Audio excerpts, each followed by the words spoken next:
वाले आंखें और सुनने वाले कान को आपके हाथों में सौंपते हैं। आप हमें छुपा कर बातें कीजिए। यीशु मसीह की मेरी मदद नाम से मांगते पिता।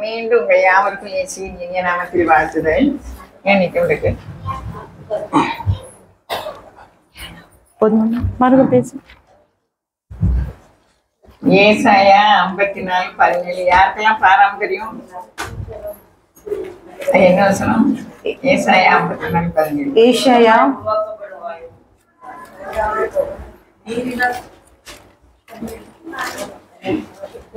உனக்கு விரோதமாய் உருவாக்கப்படும் எந்த ஆயுதமும் ஏசாயா 54:17 sorry.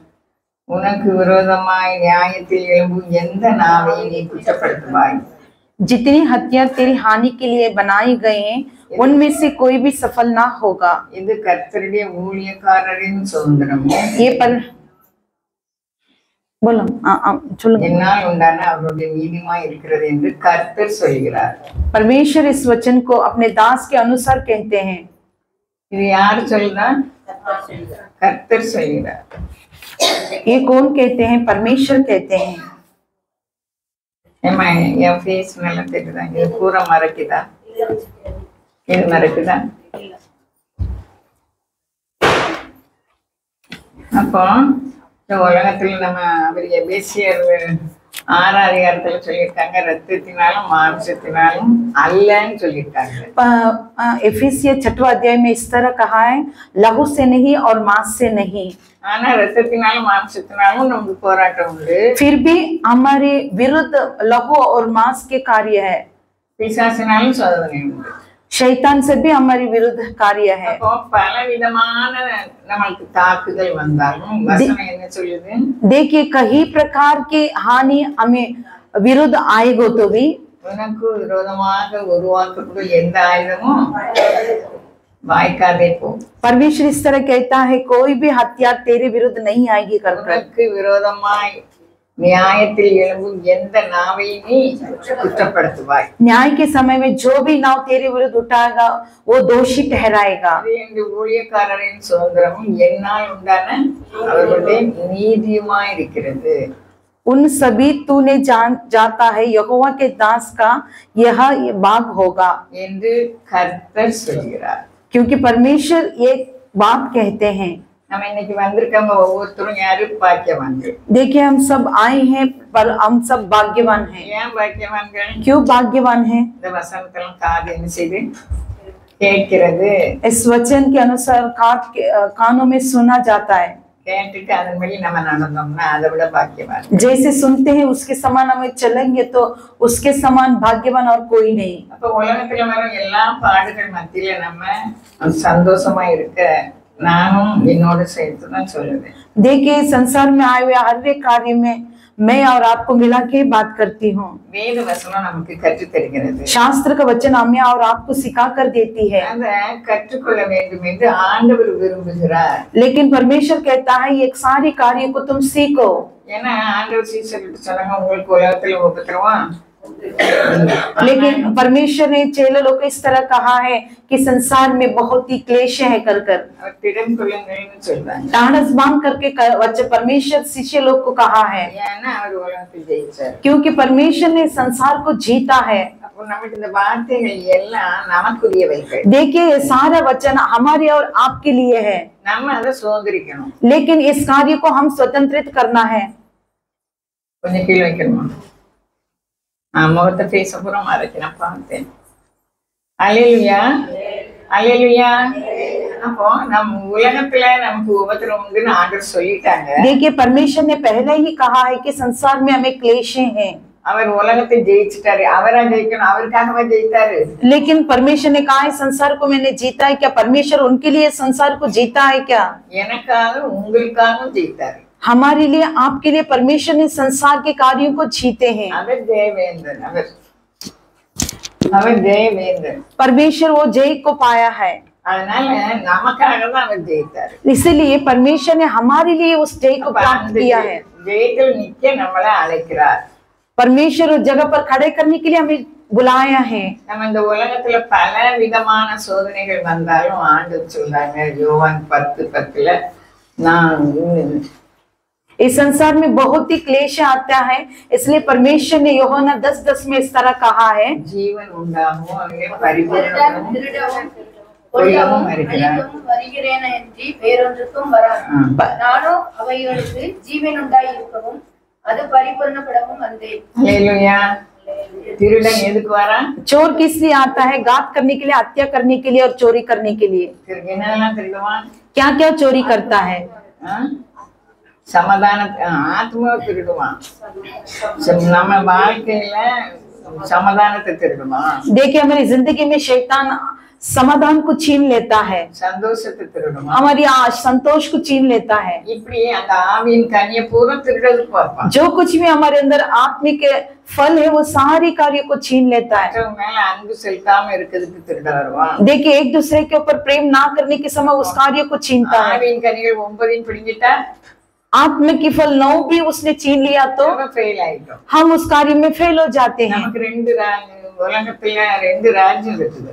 इस संसार में हमें 2 राज्य है, ஒன்னு தேவராஜ்யம், இன்னொன்னு பிசாசின் ராஜ்யம்। इस संसार में 2 राज्य, एक परमेश्वर का राज्य, एक शैतान का राज्य। ஆண்டவர் அவனுக்கு முடிவு உண்டாக்கிட்டார், लेकिन फिर परमेश्वर ने शैतान को एक अंत कर दिया है। அப்ப மனிதர்களுக்கு பிரத்யேகமா தேவ ராஜ்யத்தை வைத்திருக்கிறார்। देखिए मनुष्य के लिए परमेश्वर ने प्रत्येक कर एक अलग जगह रखा है। அவன் இந்த நோக்கம் எல்லாம் ஒருவர் அந்த ராஜ்யத்தை போக கூடாது। देखिए परमेश्वर का एक ही मकसद है, कोई भी उस राज्य पे नहीं पहुंचना है कर தேவன் நோக்கம்லாம் மனிதர்கள் யார் ரூபத்துல இருக்காங்க அவங்க எல்லாரும் வரணும் என்பது அவருடைய நோக்கம்। परमेश्वर का ये इच्छा है कि जो कोई भी मनुष्य के रूप में वो सारे परमेश्वर के राज्य में आना ही करके वो इच्छा करते हैं। அதனாலதான் மனுஷனாக அவர் வந்து, इसलिए परमेश्वर ने मनुष्य के रूप धारण कर आए। அவரை போல நானும் நீங்களும் மாறணும்னு அவர் கற்று தந்துட்டு போயிருக்கிறார்। देखिए परमेश्वर ने उनके समान हमें बनना है कर परमेश्वर ने इस कार्य को उन्होंने हमें सिखा कर दिया है। நம்ம ஜெயம் கொள்கிறவர்களாக இருக்கணும்னு வேதம் சொல்கிறது। हम जय को प्राप्त करने वाले हैं कर शास्त्र कहता है। சுய புத்தியில ஜெயம் கொள்ளணும், हमारी स्वयं की बुद्धि के अंदर हम जय पाना है, हमारी जन के स्वभाव में हम जय पाना है। ஏன்னா என்னைதான் எல்லாரும் இப்படி நடத்துதாங்கிறது இது என்னது सुय बुद्धि जन्म स्वभाव। लेकिन देखिए कुछ लोग बोलते हैं मेरे को ये ऐसा चलते हैं कर कई लोग बोलते हैं, लेकिन ये उनका खुद का स्वयं बुद्धि है। लेकिन देखिए कई लोगों के बीच में कई कार्य शोधित होती है।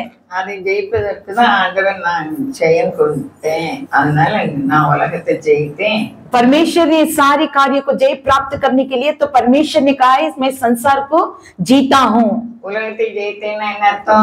संसार को जीता हूँ कर क्या मतलब है? जन्म स्वभाव सुय बुद्धि कोपम பொறாமை इच्छा இதெல்லாம் இருந்து நம்ம ஜெயம் எடுக்கணும்। हमारे जीवन में होने वाली सारी बुरी कार्यों को जय प्राप्त करना है कर कहता है। ஏனோதானங்க வாழ்க்கைக்காக அவர் வரவில்லை, ऐसे उदासीन के साथ परमेश्वर ने नहीं आए।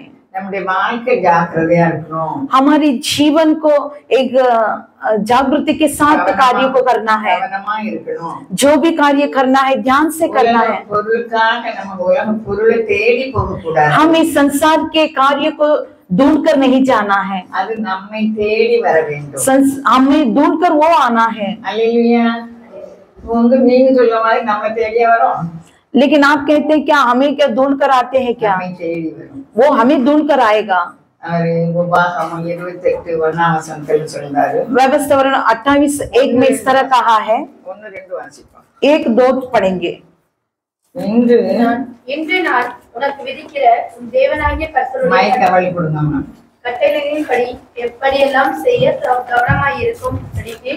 அவர் சத்தத்திற்கு உண்மையாய் செவி கொடுப்பாயானால் உன் தேவனாகிய கர்த்தர் பூமியில் உள்ள சகல ஜாதிகளிலும் உன்னை மேன்மையாக வைப்பார்। நீ உன் தேவனாகிய கர்த்தரின் சத்தத்திற்கு செவி கொடுக்கும் போது இப்பொழுது சொல்லப்படும் ஆசீர்வாதங்கள் எல்லாம் உன்மேல் வந்து உனக்கு பலிக்கும்। அப்ப நம்ம தேடி போணுமா? अगर देखिए क्या हम ढूंढ कर जाना है? தேவன் இஸ்ரவேல் ஜனங்களுக்கு நமக்கும் தான்। देखिए परमेश्वर इजराइल लोगों को और हमें हमारे लिए परमेश्वर ने इस कार्य को हमें लिख कर दिए हैं। क्या इस कार्य में हमारे अंदर महसूस है? कि उसके विचार भी नहीं कर रहे हैं। நம்ம சுய புத்தியில நம்ம எப்படியாவது உழைக்கணும் அப்படின்னு நினைக்கிறோம். हमारे खुद की बुद्धि के अनुसार कैसे भी हमें परिश्रम करना है कर सोचते हैं। ஒரு பையன் வெளிநாட்டுல இருந்து போன் பண்ணிட்டு இருந்தான். एक लड़का बाहर गांव से मुझे फोन किया, இருக்கு நிலத்தை பூரா வாங்கிட்டே இருப்பாங்க, கொண்டு வரானா? देखिए जो जितने भी जगह है वो लेते ही जा रहा है, क्या उस जगह को लेकर जा सकते हैं? பேசிட்டு இருந்தான். और वही कार्य बोलते रहा। அப்போ நம்ம எதுக்கு ஆண்டவரை அழைச்சாருன்னா பரிபூர்ணப்படவும், देखिए परमेश्वर ने जिस कार्य के लिए चुना है हमें परिपूर्ण करने के लिए, ரட்சிப்பை சுதந்திரிக்கும், उद्धार को प्राप्त करने के लिए। நம்ம வாழ்க்கையில பரிபூரணம்னா என்ன? हमारे जीवन में परिपूर्ण बोलेगा तो क्या है? நிறைய சொத்துக்கள் சேர்த்துக்கிறதுனால இல்ல, बहुत धन इकट्ठा करने के लिए नहीं, அன்றாட வாழ்க்கையில் எல்லாவற்றையும் சந்திப்பது பரிபூரணம். दिन दिन भर के कार्यों के परमेश्वर वो हमें प्राप्त करते हैं। அப்போ ரட்சிப்பை வச்சு ஒரு சொல்ல, ரட்சிப்பு எல்லா ஆசீர்வாதத்தையும் அடக்கி இருக்குதான். देखिए उद्धार के कार्य में सारा कार्य उसमें छुपा हुआ है। ஆண்டவர் அவங்க அம்மா வீட்டுக்கு போயிட்டு அன்னைக்கு நான் சாயந்தரமே வந்துட்டாங்க. இயேசுவானவர் அவங்க அம்மா வீட்டுக்கு போயிட்டு சாயந்தரமே வந்துட்டாங்க. देखिए यीशु मसीह ने अपनी माँ के घर पर जाकर उसी क्षण शाम में वो लौट कर आ गए। அது 13 அதிகாரத்து வாசிக்கலாம். இயேசு அன்றைய தினமே வீட்டிலிருந்து புறப்பட்டு पर यीशु मसीह उसी दिन रात को निकल गए, கடலோரத்துல உட்கார்ந்தாங்க. एक नदी के किनारे पर वो बैठे हैं, திரளான ஜனங்கள் கூடி இருக்காங்க. बहुत सी भीड़ उस जगह पर है। அவங்களுக்கு ஓமே சொல்றாங்க. उनको एक कहावत संगति सुनाते हैं। அப்போ சீஷர்கள் சொல்றாங்க, ஏன் இவங்களுக்கு ஓமைகளினால சொல்லுகிறீர்கள்? सारे चेले लोग इस तरह कहने लगे, इनको कहानी कहावत बोल के क्यों सुनाते हो? அவர்களுக்கு அவர் பிரேத்திரமா சொல்றாங்க, பரலோக ராஜ்யத்தின் ரகசியங்கள் அறியும்படி உங்களுக்கு அருளப்பட்டிருக்கிறது. यीशु मसीह इस तरह चेले लोग के कहते हैं कि स्वर्ग के राज्य के कार्यों में बताने के लिए मैं कह रहा हूँ। அவர்களுக்கோ அருளப்படவில்லை. उनको ये बात समझ नहीं आए। எனக்கும் உங்களுக்கும் பரலோக ராஜ்யத்தின் ரகசியத்தை சொல்வதற்கு தேவனானவர் ஆவலா இருக்கிறார். देखिए परमेश्वर हमें और आपको परमेश्वर के राज्य के बारे में सुनाने के लिए बहुत परमेश्वर दिलो जान से चाहते हैं।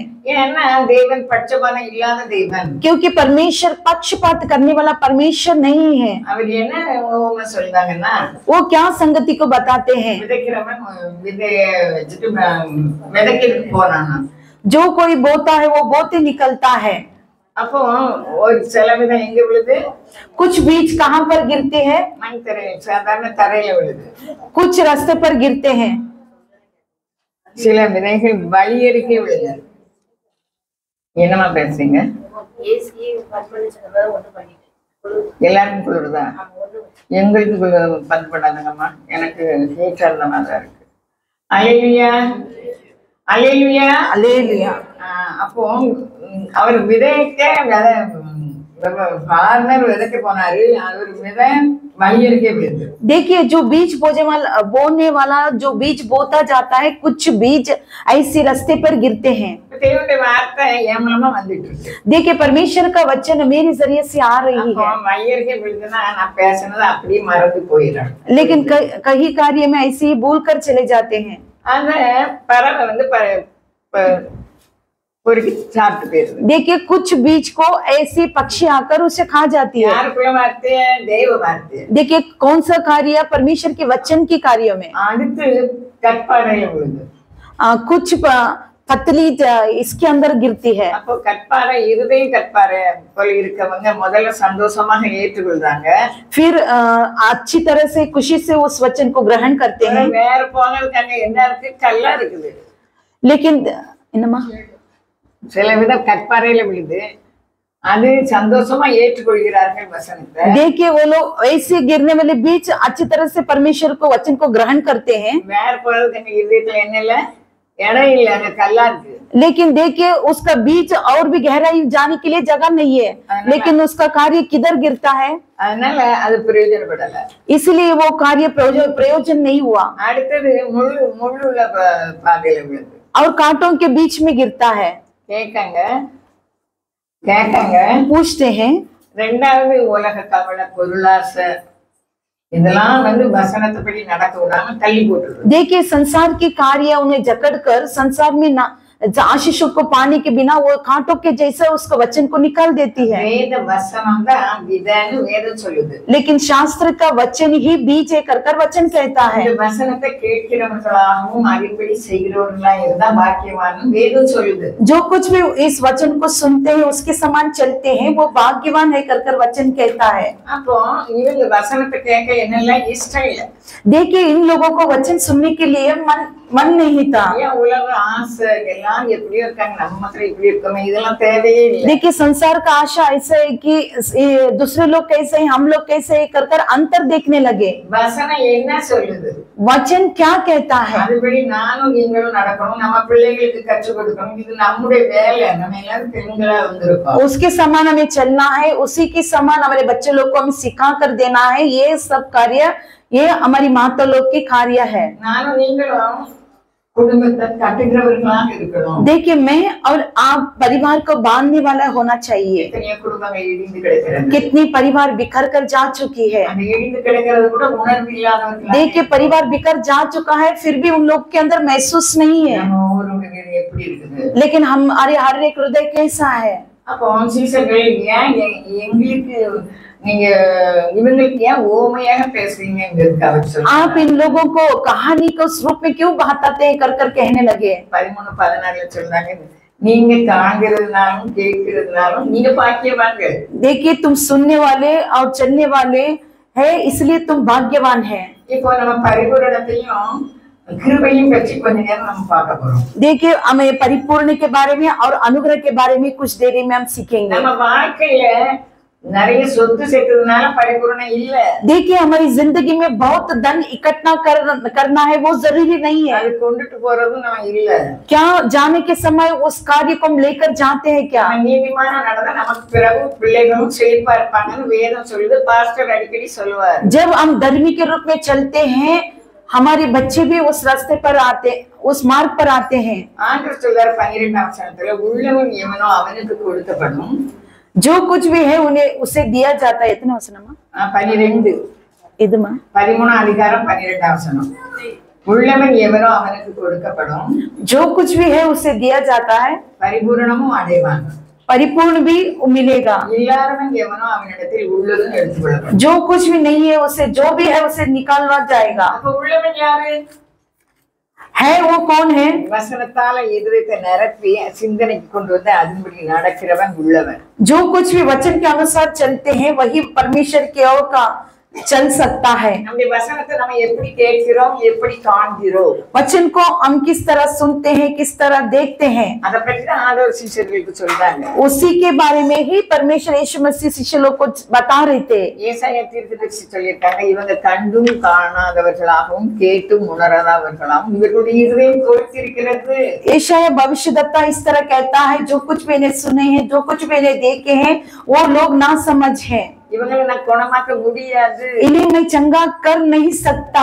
யார குணமாக்க முடியாது? किसे चंगाई नहीं कर सकता? வசனத்தை கேட்காதவங்க, वचन को ना सुनने वाले लोगों को, காணாதவங்க, वचन को ना देखने वाले को। அவங்க இதயம் உலகத்துல இருக்குது, उनका हृदय इस संसार के अंदर पहुंच चुकी है, குணமாக்க முடியாது। इसलिए मैं इन लोगों को चंगाई नहीं कर सकता।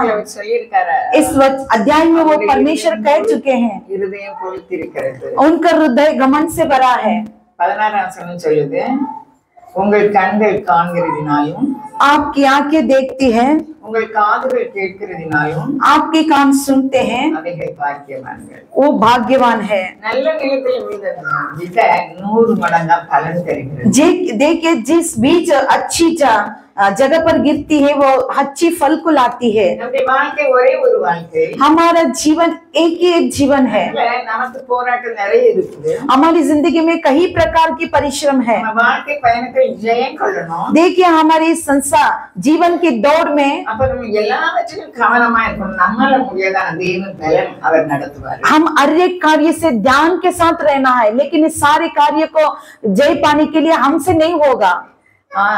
அதாவது ரட்சிப்புங்கிறது மனுக்குலத்திற்கு எல்லா ஆசீர்வாதத்தையும் தாங்கி இருக்கும் ரட்சிப்பை பெற தேவன் வழங்குவதற்கு ஒரே நிபந்தனை, அது என்னதுன்னா அது விசுவாசம்।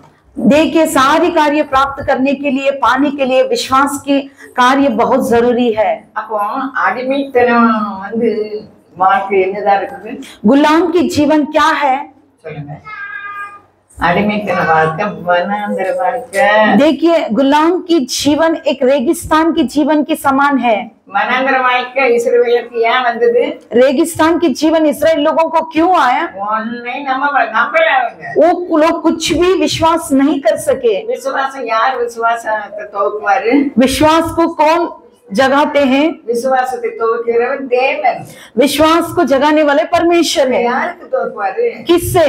அப்படி வசனத்தை காணணும், जो कोई वो उनका वचन को देखते हैं, அதை கேட்கணும், जो कोई उनका वचन सुनते हैं, उसके समान चलते हैं, அவர் விசுவாசத்தை उनको ही ये प्राप्त होता है। அப்போ அவர் விசுவாசத்தை எதிர்பார்க்கிறார்। लेकिन देखिए परमेश्वर हमारे अंदर विश्वास को देखते हैं। ஏன்னா நமக்கு இன்னைக்கு வசனம், நான் ஒரு பெரிய சொப்பனம் கண்டு முடிச்சேன்। देखिए मैं एक बड़ा स्वप्न देखकर वो जाग उठ गई। அந்த சொப்பனத்துக்கு பிறகு வசனம் தந்தாங்க। उस स्वप्न के बाद में ये वचन मुझे आया, அத உங்களுக்கு நான் கொண்டாந்துருக்கேன்। इसलिए आपके बीच में उस वचन को लेकर आई हूँ। அல்லேலூயா, அல்லேலூயா, அல்லேலூயா சொல்லுங்க। हालेलुया। நான் அடிக்கடி அல்லேலூயா சொல்லிருக்கேன், பார்த்தா அதுல பூரா அல்லேலூயா தான் இருக்கும் செய்தி விட। அல்லேலூயா। அப்போ எனக்கும் உங்களுக்கும் விரோதமா இருக்கணும் எந்த ஆயுதமும் देखिए मुझे और आपको जो भी हथियार विरुद्ध उठता है, कोई भी उस हथियार को நம்பணும், விசுவாசம்। हमें विश्वास करना है और भरोसा करना है। அல்லேலூயா। ஆண்டவர் கூட்டிட்டு வந்துட்டாங்க, பெரிய இருப்பு தாளவாயம் ஏற்றுட்டு கூட்டிட்டு வந்துட்டாங்க। देखिए उस इस्राएल लोगों को परमेश्वर ने उस इससे लेकर निकल कर लेकर आए। इस्राएल लोगों को கூட்டிட்டு வந்தாங்க, क्या चुपचाप ऐसे ही लेकर आए? ஸ்ரீமங்களா கூட்டிட்டு வந்தாங்க। धनवान बनाकर उन्हें लेकर आए। ஈட்டினை கொள்ளையிட்டார்கள் இருக்குது। मिस्र लोगों को लूट कर लेकर आए कर ஏன் कहता है। கொள்ளையிட்டார்கள்? क्यों लूटा? 400 வருஷம் அடிமைகளாக இருந்து क्योंकि வேலை செய்தார்கள்। क्योंकि उस जगह पर 400 साल वो लोग उस जगह पर काम किए, அவர்கள் வேலை செய்த கூலிய கொள்ளையிடும்படி செய்து வாங்கிட்டு வராங்க। लेकिन देखिए जो भी उन्होंने उस जगह पर काम किया, परमेश्वर ने इसे लूट कर लेकर आने के लिए उस कार्य को किए। பிலிப்பியர் 4:13 நினைக்கிறேன்। फिलिपी 4:13 में देखेंगे। மைக் வச்சிருக்க வாசி வச்சிருக்கேன்।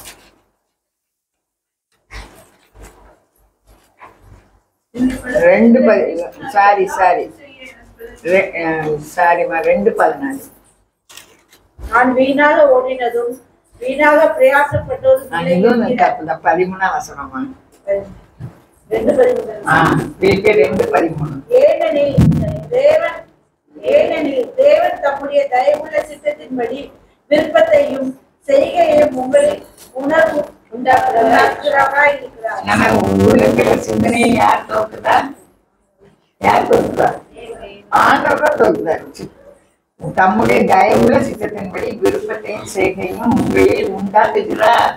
क्योंकि परमेश्वर हमारे स्व इच्छा के निमित्त हमारे मन की इच्छा को परमेश्वर जय देता है। நம்ம அவருக்கு கீழ்ப்படியும் பொழுது அவருடைய சித்தப்படி விருப்பத்தையும் எண்ணத்தி தருவார்। देखिए परमेश्वर के अनुसार हमें चलेंगे तो उनके अनुसार हमें कार्य करेंगे। அவருக்கு கீழ்ப்படியாத போது அவர் அமைதியாயிருவார்। जब उनको अधीन हमें नहीं होते हैं, இப்போ அற்புதத்தினாலும் அடையாளத்தினாலும் மீத நல்லா எழுதாரு 7:15 देखिए मीका 7:15 में इस तरह लिखते हैं। எகிப்து தேசத்திலிருந்து புறப்பட்ட நாளில் நீங்கள் எகிப்து தேசத்திலிருந்து புறப்பட்ட நாளில் நடந்தது போலவே உன்னை அதிசயங்களே காணப்படும். எகிப்து தேசத்துக்கு வரும்போது நடந்தது மாதிரி உங்க வாழ்க்கையில என்ன செய்வேன்? அதிசயம்। அப்ப நம்ம வாழ்க்கையில ஒவ்வொருவருக்கும் அவர் அதிசயம் செய்யணும்னு அவருக்கு எதிர்பார்ப்போட இருக்காரு। देखिए परमेश्वर इस वचन को इस तरह कहते हैं, जिसकी जैसे कि मिस्र देश में तेरे निकाल कर आने की देरी में, वैसे ही अब भी मैं उसी की अद्भुत काम दिखाऊंगा। நம்ம பார்த்து தகுதியா இருக்கணும்। क्या उस कार्य को हम देखने के लिए योग्य बनना है? அல்லேலூயா। அப்போ இதுல அவங்க எகிப்துல இருந்து 10 வாத देखिए मिस्र में उन लोगों को 10 विपत्तियों से இஸ்ரவேலருக்கும் எகிப்தியருக்கும் வித்தியாசம் காண்பிச்சாரு. 10 विपत्तियां लाकर इजराइल को और मिस्र लोगों को, ये दोनों के बीच में अंतर परमेश्वर ने दिखाया। ஒரு வாரம் கூட இஸ்ரவேலருக்கு வரல. एक विपत्ति भी इजराइल को छू नहीं सके। இத கண்டாங்க இஸ்ரவேலர். देखिए इस कार्य को इजराइल लोगों ने देखा। பிறகு ஆண்டவர் அற்புதங்களினாலும் அடையாளங்களாய் வெளியே கொண்டு வந்துட்டாரு. परमेश्वर ने इजराइल लोगों को अद्भुत और चिन्ह चमत्कार के साथ उस जगह से बाहर निकल कर लेकर आए। செங்கடலை பிரிச்சாங்க, செங்கடலை பிரிச்சாங்க. लाल समुद्र को 2 भाग किए। எகிப்தியரை பூரா கடல்லே ஆழத்துல போட்டு மரணத்தை கொடுத்துட்டாரு. मिस्र लोगों को सारे परमेश्वर ने समुद्र की गहराई के अंदर डालकर मृत्यु दे दिए। இதெல்லாம் கண்டும் ये सब देखते हुए भी ஆண்டவர் சொல் வார்த்தைக்கு கீழ்ப்படிய மனசு இல்ல. लेकिन इस्राएल लोगों को परमेश्वर का अधीन होना उनका मन नहीं था। உங்களை 40 நாள்ல நான் கானான் தேசத்துக்கு கொண்டு போவேன்னு ஆண்டவர் சொல்லி இருந்தாரு. 40 दिन में मैं तुम्हें कानान देश को लेकर जाऊंगा कर परमेश्वर ने कहा था। 40 வருஷமா மாறிட்டு वो 40 वर्ष बन गए। இன்னைக்கும் நம்ம வார்த்தை வசனம் விடுதலையாக இருக்கிறது. देखिए आज भी हमारा वचन छुटकारे के साथ है। நம்ம அடிமைத்தனத்துல இருந்தா விடுதலை இல்லைன்னு அர்த்தம். अगर हम गुलामगिरी के साथ है तो हमें छुटकारा नहीं அந்த है। வசனத்தை வாசிக்க நம்ம जो वचन हम पढ़ते हैं அந்த வசனத்துல என்ன இருக்குது? उस वचन के अंदर क्या है? எபேசு சபைக்கு பவுல் அதான் உங்களுக்கு அதை பார்க்கும்படிக்கு உங்களுக்கு மனக்கண்களை திறப்பாராகன்னு சொல்றாரு. इफिसियस कलीसिया को इस तरह कहता है, उसे देखने के लिए मन की आंखों को परमेश्वर ने तुम्हें दिया है। யார் தான் திறக்கணும்? किसे खोलना है? ஆண்டவர் தான் திறக்கணும். परमेश्वर ही उस आंखों को அதுக்கு खोलना நம்ம है। என்ன செய்யணும்? इसलिए हम क्या करना है? வசனத்தை கீழ்ப்படியணும். वचन के अनुसार अधीन होना है। அப்போ இவங்க வனாந்தரத்துல இவங்க வராங்க, தண்ணி இல்ல. देखिए रेगिस्तान में आ रहे हैं लेकिन पीने के लिए पानी नहीं है। நம்ம வாழ்க்கையில நிறைய காரியம் பற்றாக்குறை இருக்குது. लेकिन हमारी जिंदगी में कई कार्य में कमी घटिया है। அதை நம் தேவன் காண்கிறார். लेकिन परमेश्वर उस कार्य को जानते हैं। அந்த பற்றாக்குறைன்னு குறைன்னு நினைச்சிட்டு இருந்தா நம்ம வாழ்க்கை வனாந்தரத்துல. देखिए उस कमी को कमी बोलने के करके तो हम आगे नहीं जा पाएंगे। நம்ம அதுல திருப்தி படணும். लेकिन उस कार्य में हमें तृप्त होना है। தண்ணி இல்லாம இருக்கும்போது எப்படி திருப்தி பட முடியும்? जब पानी नहीं तो कैसा हमें तृप्त होना है? தண்ணி தருவார். लेकिन परमेश्वर पानी देते எப்ப हैं। தந்தாரு? वो कब देते हैं? 3 நாள் 3 दिन के बाद। கழிச்சு தர்றாரு. 3 दिन के बीत जाने के बाद देते हैं। அப்ப அவர் நம்மை படைத்தார். परमेश्वर ने हमें सृष्टि किया। அதான் நீடிய பொறுமையின் கனி என்னது? நீடிய பொறுமை. அந்த ஆவின் கனியில ஒண்ணு உங்களுக்கு சொல்லுங்க, நீடிய. அந்த 3 நாள் இருக்கணும்னா என்ன வேணும்? நீ வெறும் பொறுமை இல்ல, நீடிய பொறுமை. धीरज हमें चाहिए। முடியுமா? क्या हो सकता है हमारे से? நான் வேகமான பெண் ஒருத்தரும் வேகம் அதெல்லாம் பிடிச்சு அவர் என்ன செஞ்சாரு? கையில வச்சிருக்காரு சார்ட்ட. देखिए मैं हमेशा दौड़ने के लिए सोचती हूँ लेकिन इन सारे कार्यों को परमेश्वर ने पकड़ कर रखा है। அன்னைக்கு 29ஆம் தேதி என் பேரன் என்னை பைக்கில் கொண்டு வந்தான். 29 में उनका पोता माँ जी को लेकर आए। ஒரே குதிரை வண்டி. एक घोड़ा के सामान लेकर அந்த आए। குதிரைக்கு பாஸ்டர் சொல்வாரு இப்படி கட்டிட்டு அந்த குதிரைக்கு கட்டவே இல்லை. देखिए घोड़ा को बांधते हैं। ஐயா குதிரை வண்டி கிட்ட கொண்டு போவாரு. माँ जी कहने लगी ऐसे घोड़ा के सामान मत குதிரை வண்டி ஓடிட்டே இருக்காங்க, போயிட்டே இருக்கா. वो ऐसे ही दौड़ते चला रहा था। அப்போ அதுக்கு அதாவது கண்ணை மறைக்கிறதுக்கு அதுக்கு ஒன்றும் கட்டல. रोकने के लिए कोई भी उसे नहीं बांध सका। நம்மளை பார்த்து தள்ளிடக்கூடாது. हमें நியாயம். माँ ऐसे सोच रही थी। அந்த மாதிரி நமக்கு கடிவாளம் போட்டு வச்சாதான் சரியா இருக்கு. நீங்க எப்படின்னா அப்படின்னா देखिए परमेश्वर कई कार्य में हमें कुछ समय में बांधते हैं। அவர் எனக்கு கற்றுத்தரேன்னு பாடம் சொல்லி கொடுத்தாரு. देखिए परमेश्वर हर वक्त हमें सिखा कर देते हैं, कर कहते हैं। முன்னாலே சொல்லியிருக்கேன். हमें इनमा முன்னாலே சொல்லியிருக்கேன். मैं कई बार ये पहले ही कह चुकी हूँ। ஒருவர் வந்து போர்டுல எழுதி கொடுத்தாரு. एक जन आके बोर्ड में ऐसे लिखते हैं। அதை எனக்கு பார்க்கறதுக்கு குறுக்கோலிக்கு கால் வலிக்கு எல்லாம் செய்து சொப்பனத்துல. देखिए मैं उसे देखने के लिए पैर दुख रहा है, हाथ दुख रहा है, पीठ दुख रहा है, सब दुख रहा है, எழுதிக்கிட்டே இருக்காரு அவரு. लेकिन वो बोर्ड में लिखते ही रहते हैं। வாசிக்கிறதுக்கு எனக்கு குறுக்கோலிக்கு, देखिए जो कुछ भी लिखा है वो उसे पढ़ने के लिए मुझे दुख रहा था। கால் வலிக்கு, पैर दुख रहा था। எனக்கு கற்று தராங்க, நான் தெருவுல போறவங்களை காமிச்சு அவங்களுக்கு கற்றுக் கொடுங்கன்னு சொல்லுவேன். देखिए मुझे मत सिखाइए, जो रास्ते पर जाते हैं उन्हें आप सिखा कर दीजिए। அவங்க திரும்பி பார்த்துட்டு அவர் எழுதுறது நிப்பாட்டல, எழுதுதாங்க. मुड़कर देखे फिर भी वो लिखते ही जा रहे थे। என் வாழ்க்கையில தேவன் நீடிய பொறுமையா இருக்காரு। परमेश्वर मेरे जीवन में धीरज के साथ कार्य करते हैं। வசனத்தை கேட்கறதுக்கு எப்படி இருக்கு, ஓய்வு கைகாலெல்லாம் ஓய்வு, ராத்திரி படிக்க ஆரம்பிச்சா எப்படி இருக்கு। देखिए वचन को सुनने के लिए हमारे लिए क्या है, हर एक रीति से कुछ न कुछ कार्य है हमारे अंदर। ஆராய்ந்து பார்க்க நமக்கு இஷ்டம் இல்ல। देखिए उस कार्य को जांच कर देखने के लिए हमें पसंद नहीं है। இன்னைக்கு இவ்வளவு ரூபா இருக்கு, என்ன பண்ணலாம்। देखिए आज इतना पैसा है, क्या करना है करके। காண்கிற தேவன் நம்மை திருப்திப்படுத்துவார்। देखिए सब कुछ देखने वाला परमेश्वर हर एक कार्य में हमें तृप्त करते हैं। நம்ம வாழ்க்கையை பரிபூர்ணப்படுத்துவதுதான் அவருடைய சித்தமா இருக்கு। हमारी जीवन को परिपूर्ण करने के लिए उनकी योजना है। ஏன்னா திருடவும் கொல்லவும் அழிக்கவான நான் ஜீவன் உண்டாக ஒரு பரிபூர்ணப்படவும் வந்தேன்। क्योंकि चोर चोरी करने, घात करने, हत्या करने आता है। நம்ம நோயாளியா இருக்கிறது ஒரு சித்தம் கிடையாது। देखिए हमें बीमारी से रहना परमेश्वर की इच्छा नहीं है। நம்ம ஜீவன் புஷ்டியா இருப்பதுதான் அவருடைய சித்தம்। हमारी जीवन अच्छी रहना ही परमेश्वर की इच्छा है। இப்ப நோயாளியா ஆயிட்டோம், अभी बीमारी से हो गई है, அத மனரம்யத்தோட வாங்கிக்கணும்। फिर भी मन तसल्ली के साथ जागना है। ரூத்தாமா அத மனரம்யமா வாங்கியிருக்காங்க। रूत माजी उस कार्य को जागृति के साथ लिए हैं। அல்லேலூயா। நம்ம வரும் பாடுகளை எல்லாம் அந்த பாடுகளை மனரம்யமா இருக்க கற்றுக்கொள்ள வேண்டும்। देखिए जो भी तकलीफ आती है उस तकलीफ में धीरज के साथ रहना परमेश्वर हर वक्त हमें सिखा कर देते हैं। அல்லேலூயா। நம்ம பிரச்சனையை பார்க்காம தேவனை பார்க்க வேண்டும்। देखिए जो तकलीफ आती है हमें उसे नहीं देखना है, हमें परमेश्वर की ओर देखना है। ஆண்டவர் அற்புதம் செஞ்சுட்டு இவங்களை சீக்கிரம் போ சொல்லி துரத்துதாரு। देखिए परमेश्वर अद्भुत कार्य करने के बाद ये लोग को जल्दी से लेकर जाओ कर उन्हें ढकलने लगे। शिष्य போட்ல போயிட்டு இருக்காங்க।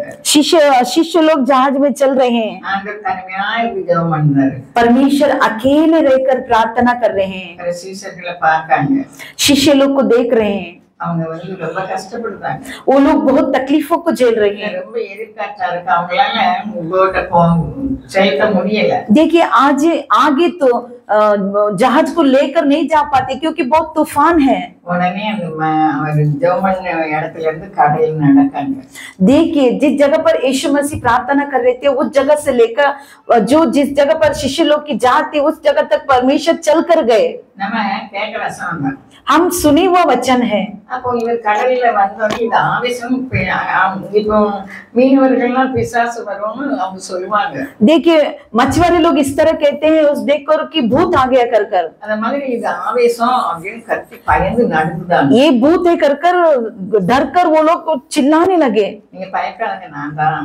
यीशु मसीह इस तरह के मत डरो क्योंकि मैं ही हूँ। பேதுரு என்ன சொன்னாரு, இப்ப தொடர்ந்து பாஸ்டர் தான் சொல்லிட்டு இருக்காரு। अब पतरस ने क्या कहा, அது பேதுரு சொல்றாரு, நீரே ஏனா நான் நடக்கட்டுமா, अगर आप ही है तो मैं चलकर आऊंगा क्या कर पतरस कहने लगा। யாருக்கெல்லாம் கடல்ல நடக்க முடியும், நம்ம ஒவ்வொருவருக்கும் நடக்க முடியும்। देखिए किसी किसी समुद्र के ऊपर चलना है, हमें हर एक लोगों को चलना है। அதான பைபிள்ல இருக்கு, वही तो बाइबल में लिखा है। அந்த மாதிரி அவர் சொல்லாம நம்ம கடல்ல போய் நடந்தா வெள்ளம் கொண்டு வரும்। देखिए अगर परमेश्वर ना बोलते समय हम उस समुद्र के ऊपर चलेंगे तो हम मिट जाएंगे। இது கடல்னா நம்ம வாழ்க்கை, நம்ம தத்தளிப்பின் பாத்திரத்தை நம்மளால சகிக்க முடியும்னு வசனம் சொல்லுது। देखिए समुद्र ऐसा है, हमारे जीवन में आने वाले हर एक परेशानी को हमें उस कार्य को सहन करना है। பேதுரு சொல்றார், நீரே ஏனா நான் நடக்கட்டுமா, अगर पतरस इस तरह कहता है अगर आप ही है तो क्या मैं चलकर आ सकता हूँ।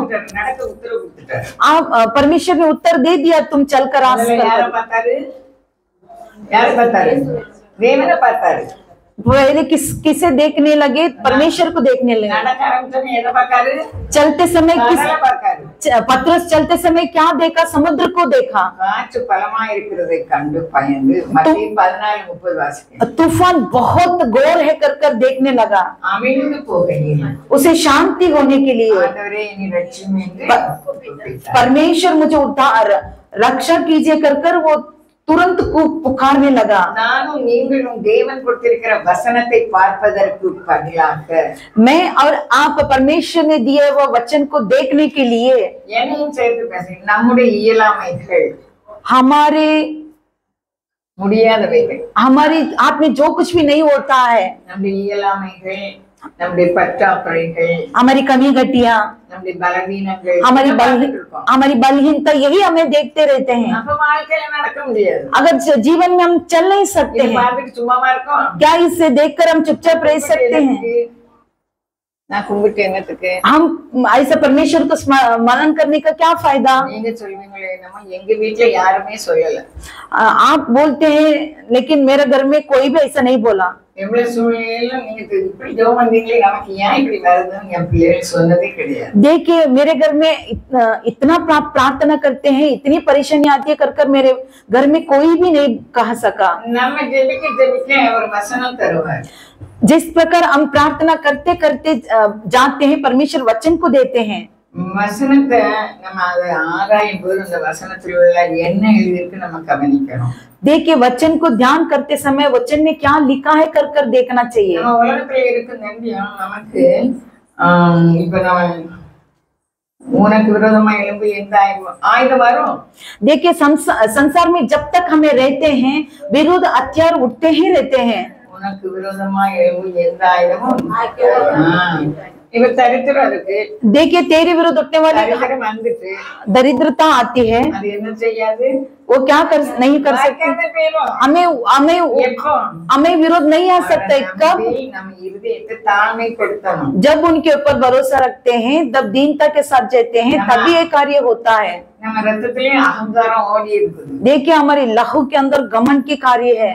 நம்ம தேவன் எப்படி இருக்காரு? சாந்தமும் மனத்தாழ்மையா இருக்கிறார்। हमारा परमेश्वर कैसा है? धीरज और शांति भरा हुआ परमेश्वर है। நமக்கு அநியாயம் செய்தவங்க செஞ்சுட்டு போட்டோம்। जो कोई भी हमारे विरुद्ध अन्याय करता है, उसे करने दीजिए। அவங்களுக்காக உண்மையான அன்போடு ஜெபிக்க கற்றுக்கொள்ள வேண்டும்। देखिए, उनके लिए प्रार्थना करने के लिए परमेश्वर के अंदर हमें सीख कर लेना है। பேதுருக்கு ஏன் நடக்க முடியாம போயிட்டு? क्यों पतरस जी पानी में चल नहीं सके? பிரச்சனையை பார்த்தாரு। आने वाले उस तूफान को देखने लगे। கடல் என்ன செய்யுது? பலமா இருக்குது, காற்று பலமா இருக்குது। देखिए, आने वाले उस तूफान को पतरस देखने लगा। அலைகள் கொந்தளிக்குது। देखिए, लहर उठने लगी है। நம்ம எப்படி நடப்போம்னு நினைச்சிட்டாரு। वो तुरंत ऐसा सोचने लगा कि मैं कैसे चल सकता हूँ, விசுவாசிச்சாரு, लेकिन विश्वास किया।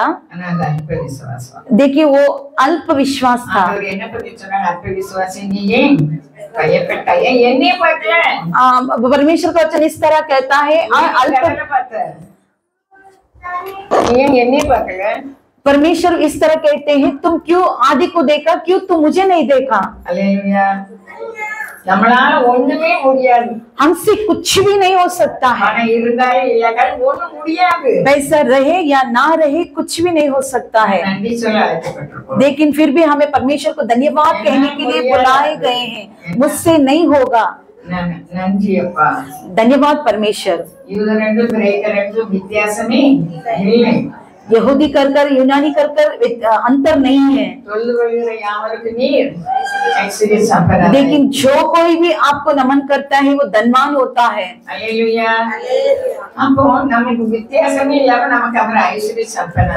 देखिए, किसी कार्य के अंतर नहीं है, लेकिन फिर भी हमारे जीवन में परमेश्वर धनवान बनकर रहे हैं। நானும் நீங்களும் பரலோக ராஜ்யத்தின் ரகசியம் நமக்கு வேணும்னு விரும்பணும்। देखिए, हम और आप स्वर्गीय के रहस्य के कार्य में चाहिए कर विनती करना है। பரலோக ராஜ்யத்தின் ரகசியம் வசனத்தை பார்த்து அந்த வசனம் என்ன சொல்லுதுன்னு கேட்டு அதன்படி நடக்கிறவங்களுக்கு பரலோக ராஜ்யத்தின் ரகசியத்தை காண்பிப்பார்। परमेश्वर के रहस्य ऐसा है कि परमेश्वर का कार्य जैसा है, उसे रीति से चलने के लिए परमेश्वर हमें बुलाए गए हैं। हालेलुया। எல்லாருக்கும் எங்க இருக்கு சிந்தனை? அப்போ நம்ம வசனத்தை கருத்தாய் கவனிக்கும் போது கருத்தை நம்மோட எழுதிடுவார்। जब वचन को हम ध्यान से सुनते हैं, तो परमेश्वर कार्य को करता है। அப்ப இன்னைக்கு இந்த வசனத்துல என்ன இருக்கு? உனக்கு விரோதமா எழும்பு எந்த ஆயுதமும்। इस वचन के अंदर क्या है? तेरे विरुद्ध उठने वाले कोई भी हथियार। உனக்கு விரோதமா நியாயத்தில் எழும்பு எந்த நாவையும் நீ குற்றப்படுத்த। तेरे विरुद्ध न्याय के समय उठने वाला हर एक नाव में दोषी ठहराऊंगा। देखिए, ये कार्य परमेश्वर के ओर से आया हुआ एक अधिकार है। हर एक वचन में गुप्त की कार्य है। நம்ம தேவனை போல காணும் கண்பை வேண்டும். परमेश्वर के समान देखने वाली आंखें हमें चाहिए। 14 அதிகாரம் 14 வசனத்துல திரளான ஜனங்களை கண்டு அவர் மனதுருகிறார். 14 में हम देखते हैं बड़ी भीड़ को देखकर परमेश्वर तरस से भर गए कर நம்ம கஷ்டப்பட்டவங்க நோயாளிகளை கண்டா ஓடி போயிடுவோம். हम दुख में रहने वाले, बीमारी में रहने वाले को देखेंगे तो तुरंत हम भाग जाते हैं। நம்ம நற்கிரியைகள் செய்ய அழைக்கப்பட்டிருக்கோம். हम भलाई कार्यों को करने के लिए तो परमेश्वर ने हमें बुलाए गए हैं। அப்போ நமக்கு செய்யாம நமக்கு இல்லாம கொடுக்கண்டா நமக்குரியத மற்றவங்களுக்கும் கொடுத்து பழகணும். देखिए हमें कर हम सोचते हैं हमारे ही कुछ लेकर दूसरे लोग को देने का भी हमें सीखना है। அல்லேலூயா அல்லேலூயா. அப்போ நமக்கு பரிபூர்ண வாழ்க்கை வேணும்னு சொன்னா अगर हमें और आपको परिपूर्ण जीवन चाहिए तो சுற்றி இருக்க மக்களை பார்க்கணும். हमारे चारों ओर लेने वाले लोगों को हम देखना है। நம்ம யாருக்கு என்ன செய்யணும், हम किससे क्या करना है, நம்மளால முடிஞ்ச அளவு உதவி செய்யணும். हमसे जितना हो सकता है उतना उन लोगों को मदद करना चाहिए। நம்ம இத்தனை பேர் வந்திருக்கோம், ஒவ்வொருத்தரும் ஒவ்வொருக்காரும் உதவி செய்யற எத்தனை கஷ்டப்பட்டவங்க இருப்பாங்க. देखिए हम इतना सारे लोग हैं, एक एक को हम मदद करेंगे तो कितनी भलाई कार्य हो सकता है। அப்படிதான் பைபிள் சொல்லுது. वही बाइबल कहता है। அப்ப இன்னைக்கு ஆண்டவர் ஜனங்களை பார்த்து மனதுருகிறாரு. देखिए परमेश्वर इन लोगों को देखकर तरस से भरा हुआ कर हम देखते हैं। நம்மளும் கஷ்டப்படுறவங்களை பார்த்து மனதுருகிறோம். நம்மளும் ஒரு காலத்துல கஷ்டப்பட்டோம். देखिए जो तकलीफ में है उन्हें देखकर हमें तरस आना चाहिए। हम भी एक दिन ऐसे ही तकलीफ में थे ना। அது போல நம்மளும் கஷ்டப்படுறவங்க நம்ம சுற்றியும் இருக்காங்க. देखिए हमें हमारे चारों ओर कई तकलीफों में लोग हैं। அல்லேலூயா. இப்ப ரட்சிப்புங்கிறது என்னது? उद्धार, अभी उद्धार बोलेगा तो क्या है? நம்ம வாழ்க்கையில எதெல்லாம் விடுவிக்கப்படாம இருக்குதோ அதெல்லாம் விடுவிக்கும்படிக்கு அந்த ரட்சிப்புங்க வார்த்தை எப்படி வருது? जो कुछ भी हमारी जिंदगी में नहीं छोड़ा गया वो सारे छोड़कर पाने के लिए कार्य कहता है। எபேசியர் 2:8 நினைக்கிறேன். விசுவாசத்தினாலே வாசிப்போமா? ரட்சிப்பு எப்படி உண்டாகுது? கிருபையினாலே விசுவாசத்தைக் கொண்டு ரட்சிக்கப்பட்டீர்கள். இது உங்களால் உண்டானதல்ல, இது தேவனுடைய ஈவு. இது அவர் சும்மா நமக்கு தகுதியில்லாத நமக்கு தாராங்க. देखिए हमें योग्य नहीं है फिर भी परमेश्वर हमें देता है, அவருடைய கிருபையினாலே விசுவாசத்தை கொண்டு நம்ம ரட்சிக்கப்பட்டிருக்கோம். क्योंकि उनके विश्वास के द्वारा अनुग्रह हमें प्राप्त करते हैं। அப்ப நம்ம ரட்சிக்கப்படணும்னு சொன்னா முதல்ல அவருடைய கிருபையை விட்டு விலகக்கூடாது. अगर हम उद्धार होना है तो उनकी अनुग्रह छोड़कर हमें अलग नहीं होना है। யோவான் 1 சொல்லுது நியாயப்பிரமாணம் மோசே மூலமா வந்துச்சு. योहन 1 में इस तरह कहता है न्याय की कार्य मूसा से आया, கிருபையும் சத்தியமும் யார் மூலமா வந்தது? कृपा और अनुग्रह यीशु मसीह के जरिए से आया। நம்முடைய வாழ்க்கையில முதல் இயேசு இருந்தாருன்னா நம்ம கிருபை நம்மை விட்டு போகாது. अगर परमेश्वर पहला हमारे अंदर रहेंगे तो कृपा हमें छोड़कर नहीं जाएगी। நீதிமொழிகள் 14:31 வாசிப்போம். नीति वचन 14:31 தரித்திரனை ஒடுக்கிறவன் அவனை உண்டாக்கினவரை நிந்திக்கிறான், தரித்திரனுக்கு தயை செய்கிறவனோ அவரை கனம் பண்ணுகிறான். பாருங்க, இந்த வசனத்தை மறக்காதங்க. इस वचन को आप मत भूलिए। நீதிமொழிகள் 14:31 नीति वचन 14:34 அப்போ இப்போ என்னமா சொன்னது? இந்த தரித்திரனை ஒடுக்கிறவன் அவனை உண்டாக்கினவரை நிந்திக்கிறான். பாருங்க, நம்ம தான் வந்திருக்கோம். யாரெல்லாம் கொஞ்சம் அவங்க போல இருக்காங்கன்னா அவங்கள நல்லா ஒடுக்குவோம். देखिए जो कोई भी कंगाल के साथ रहता है, தரித்திரனை ஒடுக்கிறவன் யார் அவமதிக்கான்? அவனை உண்டாக்கினவரை நிந்திக்கிறான். அப்ப நம்ம என்ன நினைச்சிட்டு நம்ம ஜெபம் பண்ணுதோம், அந்நிய பாஷையில பேசுறோம், ஜெபம் பண்ணுதோம், ஒழுங்கா ஆலயத்துக்கு வரோம், நம்ம தான் முதல்ல இருக்கோம்லாம் நடக்காது.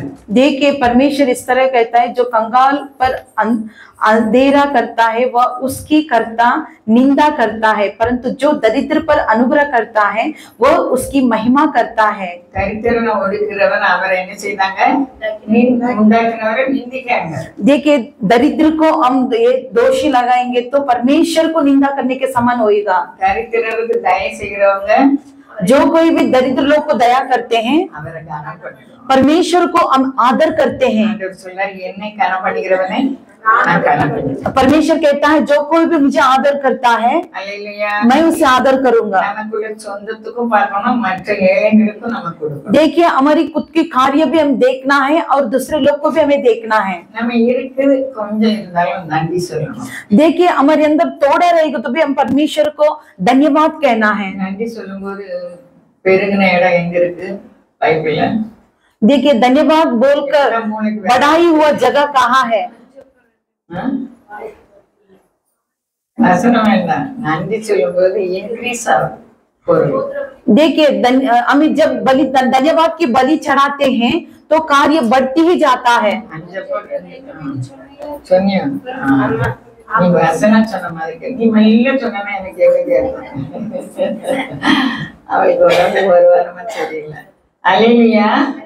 அப்போ ஆண்டவர் அவங்க நினைக்காங்க இந்த மனாங்கரத்துல திரள் கூட்டம் 5000 புருஷர்கள் மாத்திரம் இருக்காங்க, பெண்கள் சின்ன பிள்ளைகள் வேற. देखिए इस रेगिस्तान में ही 5000 लोग केवल पुरुष ही है।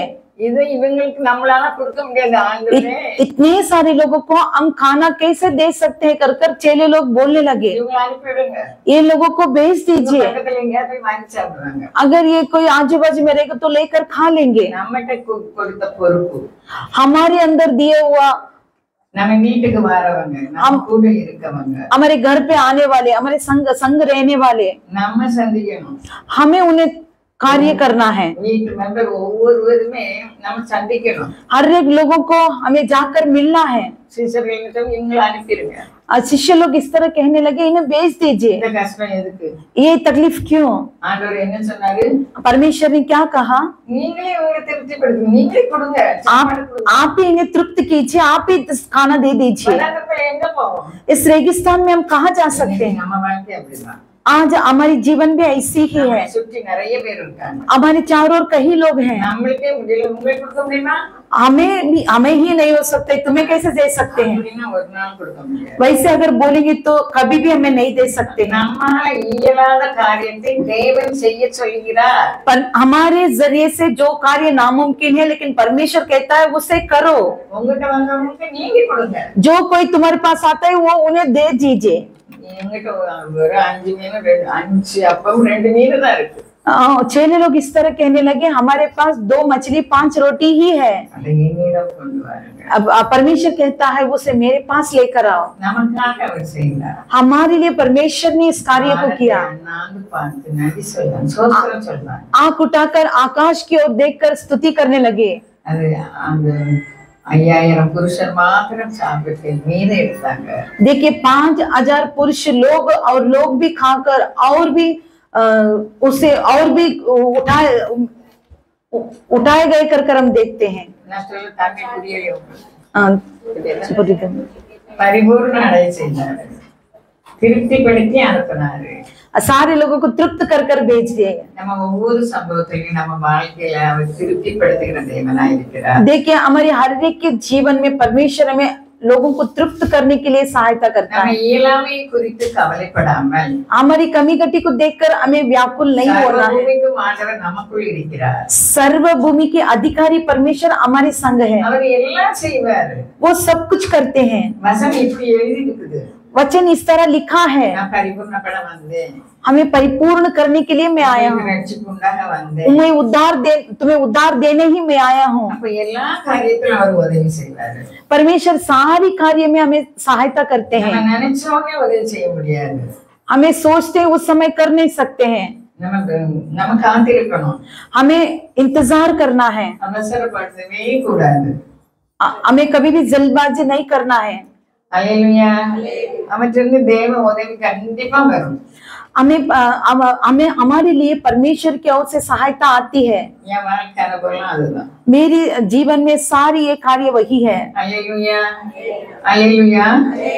நம்ம வாழ்க்கையில தலைகீழாக நம்ம வாழ்க்கை மாறும்போது हमारी सारी कार्य सर के नीचे के समान हो सकता है, அவர் நம்மை விட்டு விலகுவதும் இல்லை, நம்மை கைவிடுவதும் இல்லை. फिर भी परमेश्वर कहता है ना ही तुझे त्यागूंगा और ना ही तुझे भूलूंगा कर। யாருக்காக எழுதி வச்சிருக்காங்க? ये किसके लिए किसके लिए लिखा है? सारे हमारे लिए लिखा है। எனக்கு இவ்வளவு தேவையா இருக்கு, इतना जरूरत है, என்னால முடியாது, ஆண்டவர்கிட்ட நம்ம பேசணும்। மனிதர்கிட்ட போய் கேட்டா தந்துட்டு ஏசுவாங்க, मुझसे नहीं होगा कर कर, लेकिन परमेश्वर से अगर हम पूछेंगे तो अगर मनुष्य के पास पूछेंगे तो वो फिर सुना कर देते हैं, लेकिन परमेश्वर के पास पूछेंगे तो परमेश्वर की अनुग्रह बड़ा है।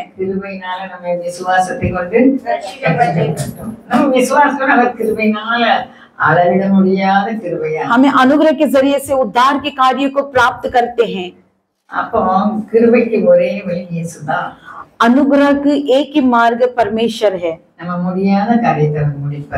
जो कुछ भी हमसे नहीं होगा, लेकिन परमेश्वर उस कार्य को कर देते हैं। देखिए इन दिनों में हमें प्रार्थना बहुत जरूरी से करते हैं, शादी के लिए, बीमारी लोगों के लिए, अलग हुआ परिवार के लिए। देखिए हमारी चारों ओर बहुत लोग आंसू के साथ हैं, बंधन के साथ है, और प्रार्थना के जरिए से उन्हें सहायता करना है। हमारे देश के लिए हमें प्रार्थना करना है।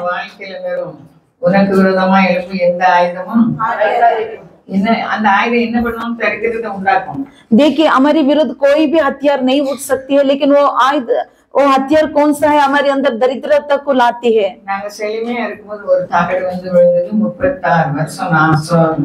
देखिए हमें अच्छी तरह रहने के समय एक ऐसी आग गिरा कि 36 दिन साल हम ऐसी बंदियों में रहेंगे कर कर।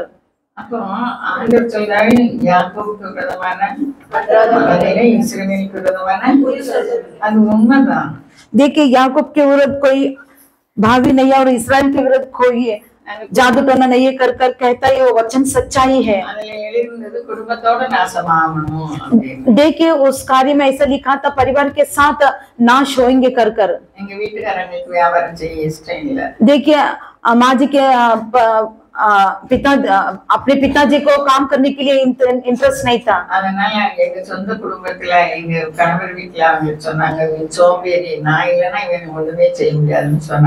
देखिए घर में बहुत से ऐसे कार्य हुआ कर हम देखते हैं।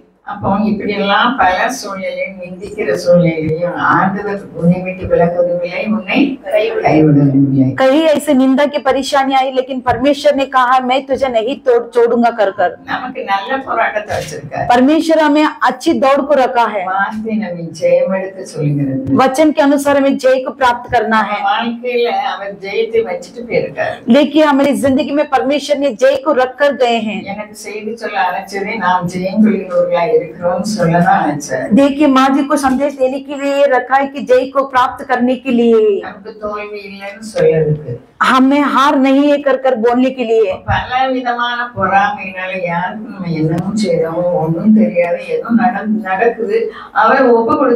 लेकिन कहीं रीति से कहीं कार्य होता है, लेकिन फिर भी परमेश्वर हमें हर एक कार्य में चलाते हैं, लेकिन फिर भी हर एक भलाई कार्य के लिए। देखिए दूसरे रास्ते पे रहने वाले लोगों को देखकर मुझे दया नहीं आ सकती, लेकिन उस कार्य को देख के तो नरक की ओर जा चुकी थी। लेकिन हमारी जिंदगी में जो कुछ भी कार्य आता है वो अर्थ के समान आता है। लेकिन हर एक कार्य हमें तीतर भीतर नहीं होना कर कर परमेश्वर उस कार्य में हमें बांधते हैं। परमेश्वर ने स्वर्ग के राज्य के रहस्य का अपने चेलों को नहीं बताया है, क्योंकि उनके वचन के वचन में वो लोग देखने लगे, उस वचन के महत्व को उन्हें देखने लगे, इसलिए वो परिपूर्ण जीवन को प्राप्त किए, उद्धार सारे लोगों को प्रकट करने लगे। ஆராய்ந்து பார்த்து அதை காண வேண்டும். देखिए, अगर आप और हम लोग उद्धार के कार्य में जाना है तो वचन को उसे जांच कर देखना है, அந்த வசனத்தின் அறிவை கேட்க வேண்டும். उस वचन को हमें सुनना है, அது நம்ம வாழ்க்கையில் செயல்படணும். उस वचन को हमें हमारी जिंदगी में उसे ग्रहण करना है. நம்ம நிச்சயமா பரிபூர்ண ஜீவன் எல்லா ஒன்னும் குறையில்லாம நம்ம நடத்தும். निश्चय हमारे जीवन में परिपूर्ण के साथ किस कार्य में कमी घटी नहीं है करके परमेश्वर हमें चलाएंगे. சேர்த்து வைக்கிறது நம்ம கொண்டு போறது இல்ல, इकट्ठा करने के लिए, वो लेकर जाने के लिए नहीं. அன்றாட வாழ்க்கையில நம்ம எல்லா தேவைகளும் நம்ம சந்திப்பார். दिन भर के कार्य में परमेश्वर सारी जरूरतों को पूरा करता है. ஏன் ஜனம் ஒருபோதும் வெட்கப்பட்டு போவதில்லைன்னு சொல்றாங்க. मेरे लोग कभी भी लज्जित होकर नहीं जाएंगे कर कर कहा है. அதுக்கு நம்ம ராத்திரி ஜெபம் பண்ணணும். इसीलिए हम रात को प्रार्थना करना है, பகல்ல ஆராயணும், दिन में उसे जांचना है, அதிகாலையில ஜெபம் பண்ணணும். बड़ी बोर में प्रार्थना करना है. பேசுவார், वो हमें बातें करते हैं. ஒவ்வொருவருக்கும் எனக்கு வசனத்தை அனுப்புற மாதிரி உங்களுக்கும் அனுப்புவார். जैसे मुझे परमेश्वर ने वचन भेजा उसी समान आप लोग को भी वचन भेजेंगे. அப்படிப்பட்ட கிருபையை தேவன் தருவார். वैसी अनुग्रह परमेश्वर हमें और आपको देने लगे. गाना गाते समय